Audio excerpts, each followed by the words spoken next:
Welcome back to the show. We told you at the beginning of the show, we have been looking forward to this all week because we get to introduce you to a fabulous guest.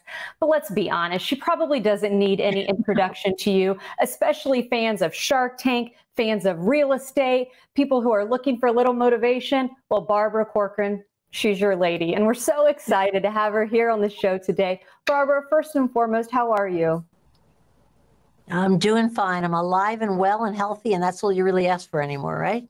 That is for sure. So before we dive into how you are helping other people during this time, we want to welcome you to the show. And of course, we see you on Shark Tank. But I got to tell you, after reading your book, Shark Tales, turning $1,000 into billions, Barbara, I still remember the story of the coat. That absolutely changed my mind of business and how looking the part really can make you successful from a mindset, and then it happens. Explain to people how you've become so successful and why you want to share that today. Well, you know, everybody starts at a point, which is how you are as a child. And as a child, I was insecure. I couldn't learn to read or write. And so I was the loser in the crowd of kids, so to speak. But I found my success not in the classroom, but in the workplace. And when I made my first commission, to reference your story, and I'm so happy it connected with you. It's so important. When I made my very first commission check in business for myself for $340, I marched myself right over to the fanciest store in town, Bergdorf Goodman's, and I blew it on the fanciest coat I could find. Anyone judging from the outside would have suggested that that's not a good business move. Your first check and you blow it on a coat.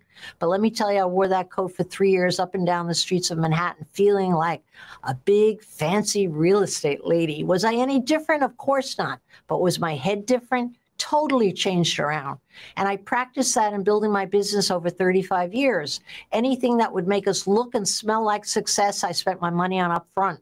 And then ironically, the success always followed, because there's something about pretending you're something else or showing off that you're going to be found out on. And so you get an automatic deadline right away, like a gun to your own head, to run like crazy to make it come true.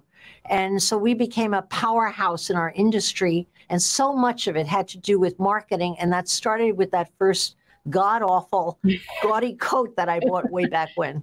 You know, it's so interesting. I think that goes to confidence. And I think in this year of 2020, I think a lot of us have, lost our confidence. And I think, or maybe having to find it in something else, which is why we are so happy you are starting this series. You're going to bring in other experts as well.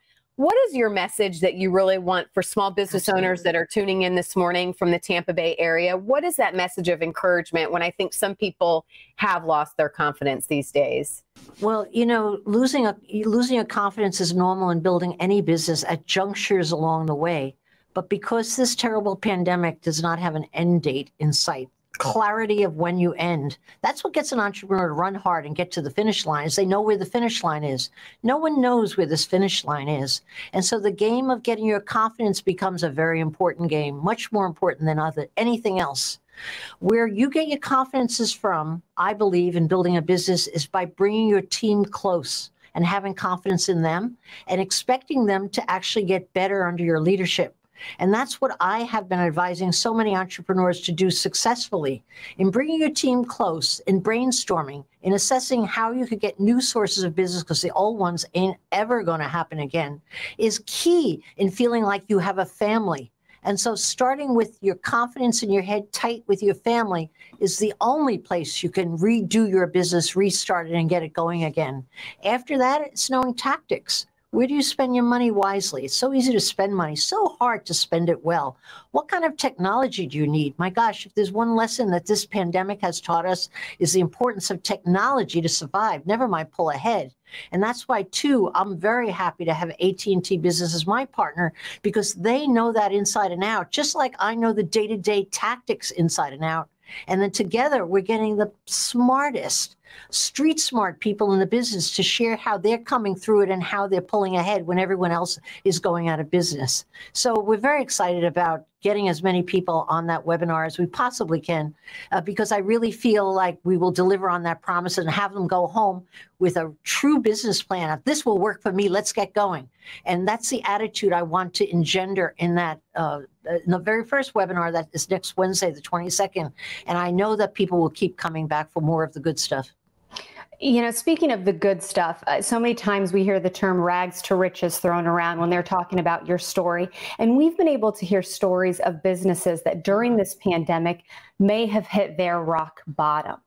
Why is it so important right now to remind people that even if you've hit that rock bottom, because I'm sure you've invested in businesses that didn't go where you had planned. And again, your story, the rags to riches, really can resonate with people that are going to attend this webinar. Well, I think of rock bottom, a good way to frame it, and I always have, and especially now, and I've taught many people to look at it that way.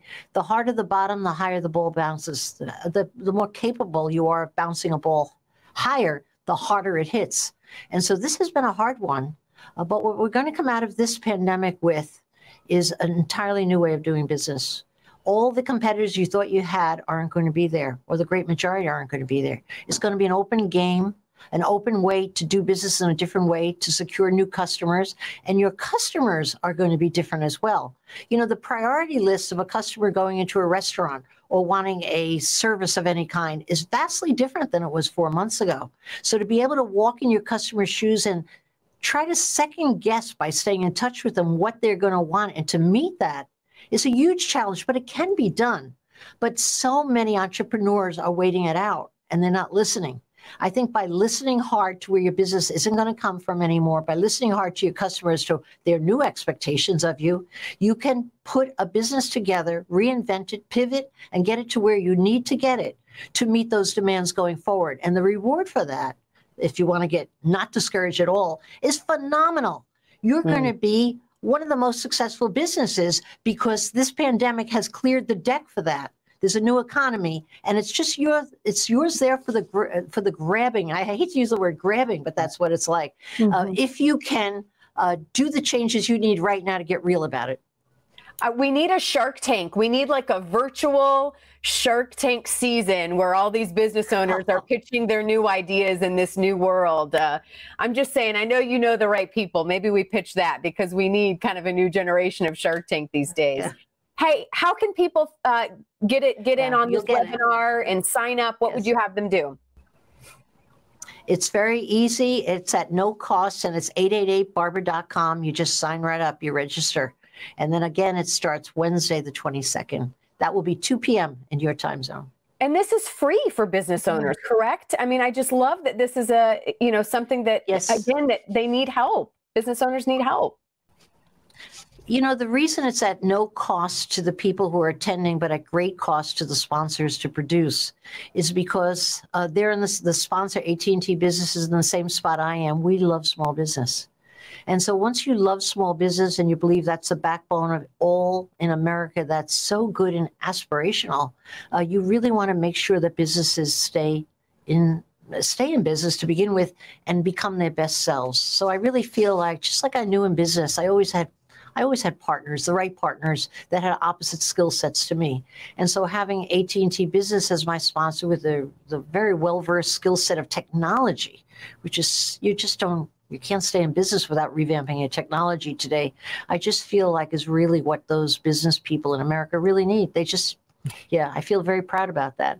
Well, Barbara, excited to be there. It's so nice to talk with you. I admire you so much, and just being able to listen from a business standpoint and a personal standpoint. Thank you for doing this. And again, we're going to share more information on our website as well, how you can talk with Barbara and get some ideas to help your business as well. Take care. Stay in touch. Come back anytime, okay? I will. Thank you so much.